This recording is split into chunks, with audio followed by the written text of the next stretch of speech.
સમાચારની શરૂઆત કરીએ। સાયલામાં મેઘરાજાની ધમાકેદાર એન્ટ્રી થઈ છે। એક જ કલાકની અંદર 2 ઇંચથી વધારે વરસાદ ખાબક્યો છે। સાયલાના માનસરોવરમાં નવા નીરની આવક થઈ છે। આ વરસાદથી ખેતીને જીવતદાન મળશે।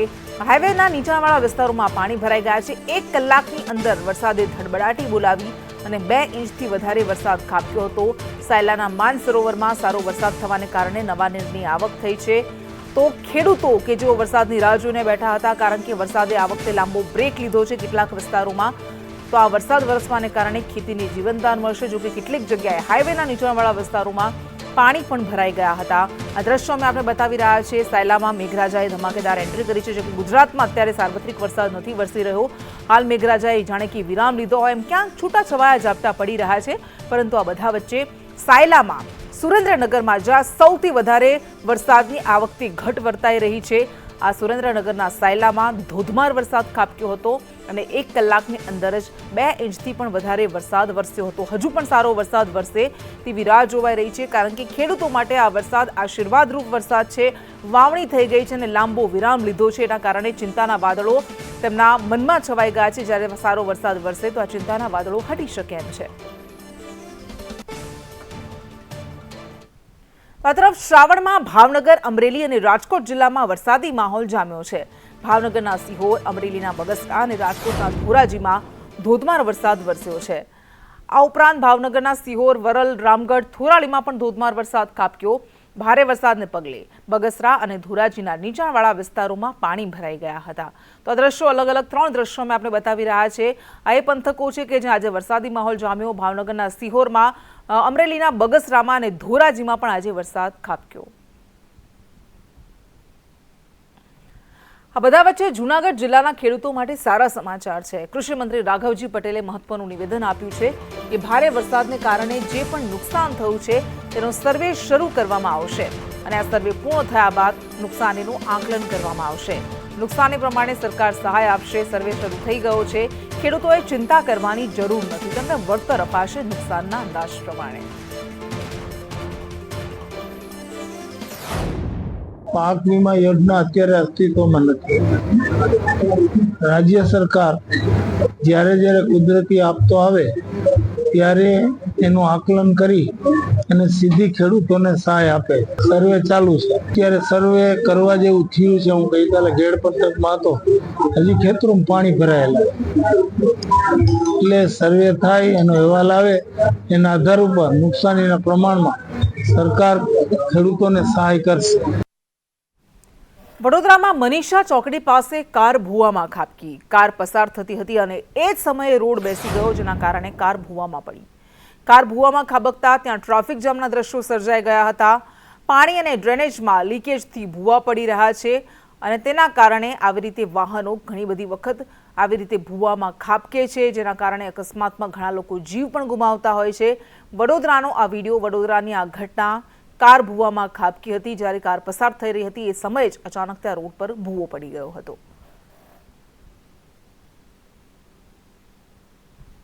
તો પોલીસ કર્મીઓ મુદ્દે ગુજરાત હાઈકોર્ટે ખૂબ મહત્વનું અવલોકન કર્યું છે। હાઈકોર્ટે એક લતાડ લગાડતા કહ્યું કે નિર્દોષ લોકો પર તમારી શક્તિ ન બતાવશો, કારણ કે તમે રક્ષક છો। પોલીસ પોતાનો અહંકાર સંતોષવા કોઈને મારી ન શકે। પોલીસ જનતાની રક્ષક છે, ખોટી હેરાનગતિ માટે નથી। હાઈકોર્ટે ઘાટલોડિયાના પીઆઈ અને ક્રાઇમ બ્રાન્ચને આડે હાથ લીધા અને ઉચ્ચ અધિકારીને તપાસના આદેશ આપ્યા છે। આરોપી બનાવીને નોંધેલી ફરિયાદ રદ કરવાના આદેશ આપ્યા છે। ખોટી રીતે ફરિયાદ નોંધવા મુદ્દે આરોપીઓએ ફરિયાદ કરી હતી।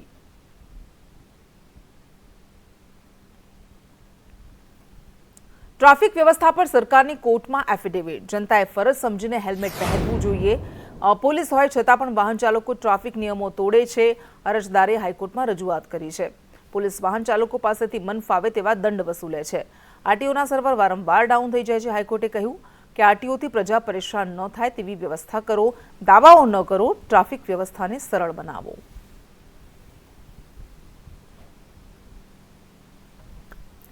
અત્યારે તિરંગા યાત્રામાં સુરેન્દ્રનગરમાં વીર સાવરકરની ટી શર્ટને લઈને રાજકારણ ગરમાયું છે। સુરેન્દ્રનગરમાં યોજાયેલ રેલીમાં ટી શર્ટ વિતરણ કરવામાં આવી હતી। ઋત્વિક મકવાણાએ ભાજપ પર પ્રહાર કર્યા છે। ટ્રસ્ટના ટ્રસ્ટીએ ઋત્વિક મકવાણાના આક્ષેપોને નકાર્યા છે। શાળાના બાળકોને વીર સાવરકરની ટી શર્ટ પહેરાવતા વિરોધ નોંધાવાયો। સેવાભાવી સંસ્થાએ બાળકોને વીર સાવરકરની ટી શર્ટ પહેરાવી હતી। ભાજપ સાવરકરને રાષ્ટ્રીય હીરો બનાવવા માંગે છે. ઇન્દુમતી વસંતલાલ શાહ ચેરિટેબલ ટ્રસ્ટે આ ટી શર્ટ વિતરણ કરી હતી. ભારતીય જનતા પાર્ટીએ સાવરકરને હીરો બનાવવા માંગે છે. ઋત્વિક મકવાણાએ આ વાત કહી. તો જે લોકોએ દેશ માટે બલિદાન આપ્યા છે તેમને અમે છપાવીએ છીએ એવું ટ્રસ્ટીએ કહ્યું. ટ્રસ્ટીએ પણ કહ્યું કે જાંબાઝોના ફોટો ટી શર્ટ પર છપાવીએ છીએ. અમારી રાજકારણ સાથે કોઈ જ લેવા દેવા નથી. અને અમે બાળકોને શિક્ષણમાં ઉપયોગી થવા બાબત notebook, T shirt, cap, writing set, વૃક્ષારોપણ 2018થી કરાવીએ છીએ. ગયા વર્ષે અમે મહારાણા પ્રતાપ અને શિવાજી મહારાજના ચિત્રો છપાવેલા હતા અને વિદ્યાર્થીઓને ઉપયોગી થવાની જ અમારી પ્રવૃત્તિ હોય છે. અમારે કોઈ રાજકીય પક્ષ જોડે લેવા દેવા નથી. અમે કોઈ પક્ષ જોડે જોડાયેલા પણ નથી. કે રાજકારણ કરો તો તમે તમારા દમ ઉપર કરો, એને વહીવટી તંત્ર કે બાળકોનો દુરુપયોગ ના કરો. અને એમાંય ખાસ કરીને રાષ્ટ્રીય તહેવારો જે દરેક પક્ષના, દરેક નાગરિકના, દરેક ધર્મના પ્રાઉડનો વિષય છે, એનો તમે રાજકીય દુરુપયોગ ના કરો.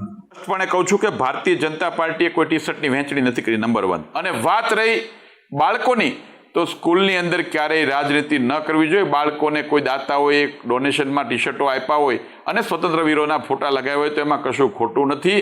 એ પ્રકારની હલકી માનસિકતા સાથે બાળકોની વચ્ચે વિડીયો ઉતારવા, બાળકોને પૂછવું કે ગાંધી બાપુના હત્યારાઓને ટી શર્ટ લગાડવો જોઈએ, બાળકોને ખબર જ નથી. બાળકો પાસે આ પ્રકારના નારા બોલાવડાવવા, આ પ્રકારની હીન કક્ષાની રાજનીતિ કોંગ્રેસ ઉતરી રહી છે. મુખ્યમંત્રી ભૂપેન્દ્ર પટેલ નડિયાદ પહોંચ્યા હતા. સીએમએ નડિયાદ સંતરામ મંદિરના દર્શન કર્યા. મહંત રામદાસ મહારાજના તેમણે આશીર્વાદ લીધા.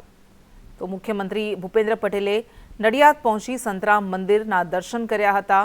સીએમ પહોંચીને મહંત શ્રી પૂજ્ય રામદાસ મહારાજના તેમણે આશીર્વાદ લીધા હતા. આ એ સંતરામ મંદિર છે કે જે સેવાકીય પ્રવૃત્તિઓમાં ખૂબ મહત્વપૂર્ણ ભૂમિકા ભજવે છે. જ્યાં પણ જરૂર હોય ત્યાં મોટા પાયે તે પોતાની ભાગીદારી આપે છે. સેવાકીય પ્રવૃત્તિઓમાં હંમેશા અગ્રેસર રહે છે. આ જ મંદિરમાં જઈને મુખ્યમંત્રીએ પૂજ્ય રામદાસ મહારાજના આશીર્વાદ લીધા હતા. 78માં સ્વતંત્રતા પર્વની ઉજવણી નડિયાદમાં થશે. રાજ્યકક્ષાની ઉજવણી આ વખતે નડિયાદમાં થવાની છે. ત્યારે સીએમ ભૂપેન્દ્ર પટેલ નડિયાદમાં રાષ્ટ્રધ્વજ લહેરાવશે અને તેના માટે જ તેઓ નડિયાદ પહોંચ્યા હતા. સીએમએ હિન્દુ અનાથ આશ્રમની પણ મુલાકાત લીધી. આશ્રમ ખાતે બાળકો સાથે તેમણે મુલાકાત કરી, તેમની સાથે વાતચીત કરી. હિન્દુ અનાથ આશ્રમ ખાતે તેમણે વૃક્ષારોપણ પણ કર્યું હતું.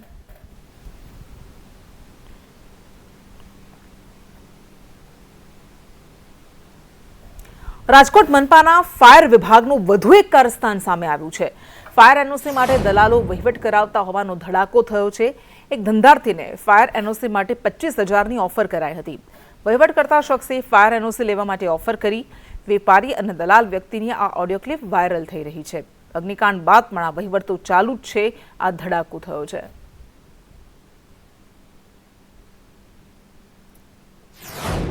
હાલો, બોલો બોલો. એ કહું છું, આમાં આપણે આરએમસી ની કેટલી ફી થાય કાયદેસર ભરવાની?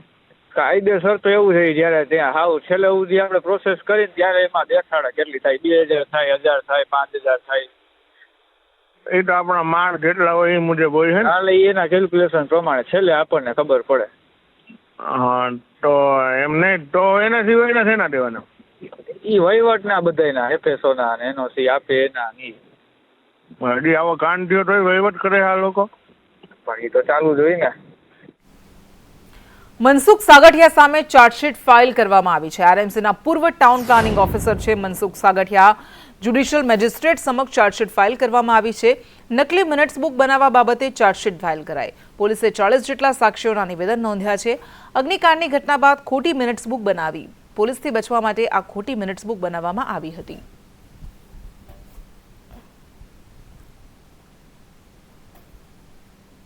દ્વારકા શારદા પીઠાધીશ્વર જગતગુરુ શંકરાચાર્યએ નિવેદન આપ્યું છે.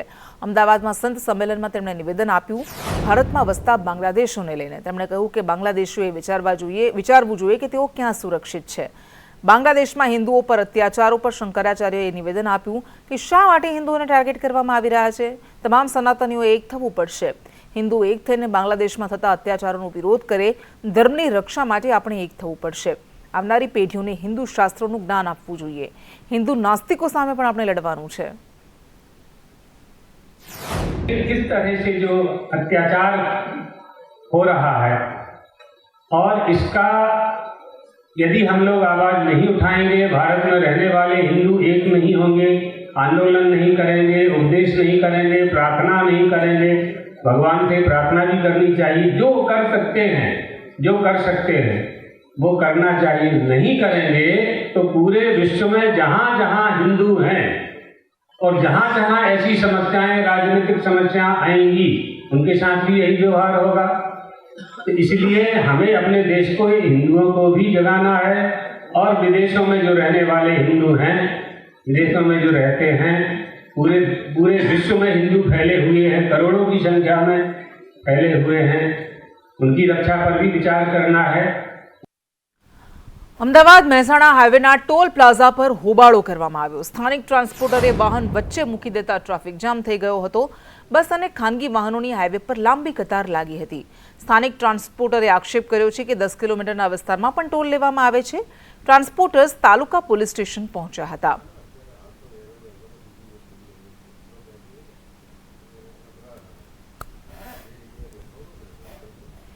એક તરફ રોગચાળો ફાટી નીકળ્યો છે અને બીજી બાજુ સુરતમાં સિવિલ હોસ્પિટલમાં દવાની અછત વર્તાઈ રહી છે.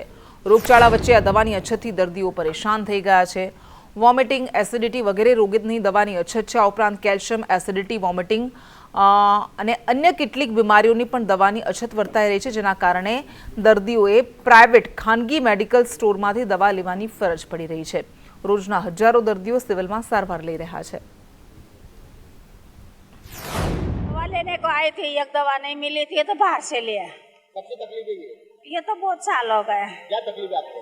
ये अभी है ना किडनी का तरह से दवा नहीं मिल रही? दवा बाकी कोई महीने में मिलती है, कोई महीने में नहीं मिलती है इधर. हाँ हाँ, तकलीफ तो भोगना पड़ता है ना. दवा 4 दवा मिली, 4 मिलता नहीं है. कभी 2 मिलता है, कभी 4 मिलता नहीं. डायबिटीज मेरे को 2000 संधिवा हुआ है, शरीर में पूरे बॉडी में पूरा हड्डी दर्द होता है, तो दवाई लेने आई थी. एक दवाई मिला, बाकी सब बाहर का लिखे हुए हैं. सर ने बोला दवाई नहीं, जाके मेडिकल से बाहर से लो. तो अभी काफी टाइम से तकलीफ पड़ रही है. बीच में पहले से ठीक था, अभी ज्यादा हो गया है, तो ये दिखाने. અને સૌરાષ્ટ્રની સૌથી મોટી હોસ્પિટલ ગણાતી જામનગરની જીજી હોસ્પિટલમાં પણ કંઈક આવી જ હાલત છે.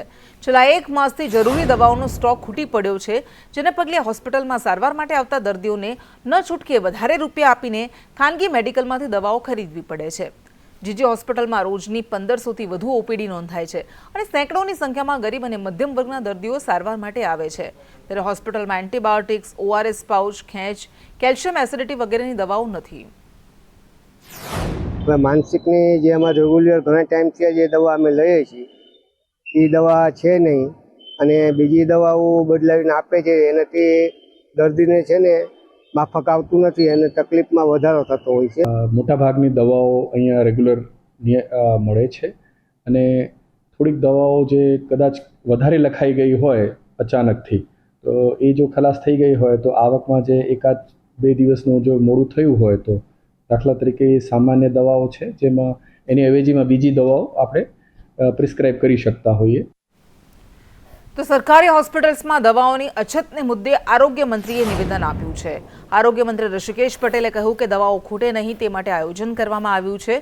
જરૂરી દવાઓનો એડવાન્સ જથ્થો રાખવામાં આવશે. હવે ક્યાંય દવાઓની અછત નહીં થાય.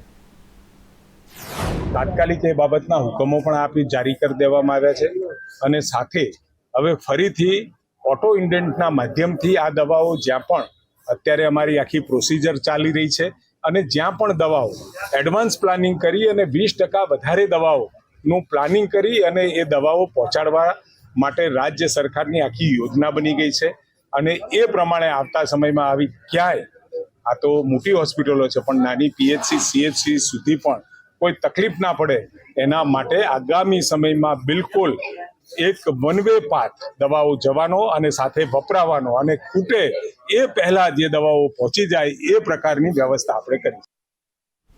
રાજપીપળામાં વન મહોત્સવના કાર્યક્રમમાં સાંસદ મનસુખ વસાવાએ ચૈતર વસાવા પર આ વખતે પ્રહાર કર્યા.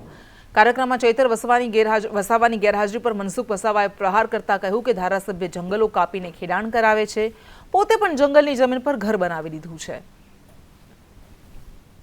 આદિવાસીનું હિત એમના હૈયે વસેલું હોત તે ચોક્કસ એમને આવું જોઈતું હતું ને એ પણ ટોકર કર્યું છે. અને કેટલીક જગ્યાએ એમને પોતે પણ એના સગા સંબંધીઓએ જંગલ કાપીને ખેડાણ કર્યું છે. મારી પાસે આધાર પુરાવા છે એટલે હું બોલું છું, મારે કોઈને ઉતારી પડવાની જરૂર નથી. તો વન મહોત્સવના કાર્યક્રમમાં ચૈતર વસાવાને આમંત્રણ ન આપવામાં આવ્યું. નર્મદા વન વિભાગ દ્વારા જિલ્લા કક્ષાનો કાર્યક્રમ હતો. જિલ્લા કક્ષાએ વન મહોત્સવનો કાર્યક્રમ યોજાયો હતો. પ્રોટોકોલ પ્રમાણે ધારાસભ્યને જાણ કરવી જરૂરી હોય છે. ડેડિયાપાડાના ધારાસભ્ય છે ચૈતર વસાવા, ત્યારે મનસુખ વસાવાએ ચૈતર વસાવા પર આક્ષેપો કર્યા અને મનસુખ વસાવાના આક્ષેપ પર ચૈતર વસાવાએ પ્રતિક્રિયા આપી. જિલ્લા કક્ષાના વન મહોત્સવનો કાર્યક્રમ રાજપીપળા સરદાર ટાઉન હોલ ખાતે રાખવામાં આવ્યો હતો.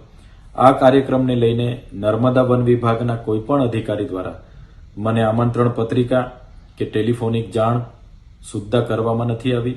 મનસુખભાઈ વસાવા ડેડિયાપાડા અને સાગબારામાં આવીને જોઈ નર્મદા જિલ્લામાં જો સૌથી વધારે જંગલો હોય તો એ અમારા ડેડિયાપાડા અને સાગબારા વિસ્તારમાં છે. આજે પણ અમારા આદિવાસી સમાજ જંગલ સાથેનો નાતો છે. શૈક્ષિક સંઘના પ્રમુખ ભીખા પટેલ સામે એસીબીમાં અરજી કરવામાં આવી છે અને આક્ષેપ મુદ્દે ભીખા પટેલે સંદેશ ન્યૂઝ સમક્ષ ખુલાસો કર્યો છે. ભીખા પટેલ પર એક આક્ષેપ લાગ્યા છે કે 19 વર્ષ સુધી શૈક્ષણિક કાર્ય સાથે જોડાયા વગર જ તેમણે પગાર લીધો છે. તો ભીખા પટેલે પોતાની સામેના તમામ આક્ષેપ ફગાવ્યા. એટલે મારા ઉપર જે આક્ષેપો કરવામાં આવ્યા છે તે તદ્દન પાયા વિહોણા છે અને કોઈના કોઈ સંગઠન અથવા જે જિલ્લાના અધ્યક્ષ હતા એ હવે અમે છેલ્લા 3 વર્ષથી અમને અધ્યક્ષ તરીકે હટાવી દીધા છે. એના કારણે મારા ઉપર સતત આ પ્રકારના આક્ષેપો કરી રહ્યા છે. મારી સંપૂર્ણપણે નોકરીની તમામ પ્રકારની જે આધારભૂત કહી શકાય એ પ્રકારના જે ડાયરીઓ કહી શકાય, હાજરીપત્ર કહી શકાય, એ બધું છે જ. અને આરટીઆઈની અંદર એમણે જે કરી હતી એના અનુસંધાને પણ એમને યોગ્ય જવાબ આપ્યો છે જ.